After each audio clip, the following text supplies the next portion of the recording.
একটু লেট হয়ে গেল ভিডিওটা দিতে। বুদ্ধ পূর্ণিমার দিন আমাদের স্টুডিওতে পুজো ছিল, লক্ষ্মী গণেশ পুজো। আমার মা, আমার শাশুড়ি মা, আমার ছোট্ট মা সবাই মিলে আমরা পুজোর আয়োজন করছিলাম। যা গরম পড়েছিল, আস্তে আস্তে পুজোটা বেশ ভালোভাবেই হলো। আর আমার মেয়ে সারাক্ষণ দুষ্টুমি করে, ঠাকুরকে পুজো দিতে গিয়েও দুষ্টুমি। ও কি ঠাকুরকে পুজো দেবে, দাও পুজো দাও। স্টুডিওর পুজো শেষে সবাই প্রসাদ নিতে ব্যস্ত।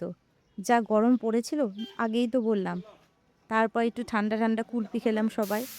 এরপর রাতের পালা। রাতে হয়েছিল খিচুড়ি আলুর দম। রাতে সবাই এসেছিল প্রসাদ নিতে, আর খিচুড়িটা খুব টেস্ট হয়েছিল। প্রসাদ বলে কথা, প্রসাদ তো টেস্টই হয় না। আর আমি আর আমার মেয়ে স্টুডিও সামলাচ্ছিলাম। আর ওই দেখো আমার বরকে দেখতে পাচ্ছ, সবাইকে প্রসাদ বিতরণ করতে ব্যস্ত উনি।